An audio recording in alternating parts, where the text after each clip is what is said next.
Pray ka, pray. Nagkaanak ko niyo. Sa bahay na. Ha? Nagkaanak na.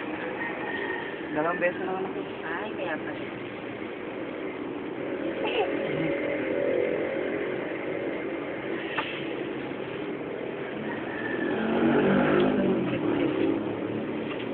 Nanonood lang kami.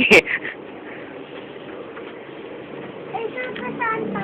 Buti na lang walang hindi kami na cellphone tuyo. Yung pangalan.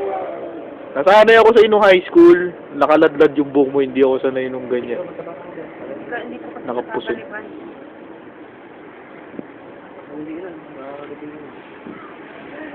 Kung matahalan sa bahay, kita mo yung buhok kong si Bandy. Ang ganda niya.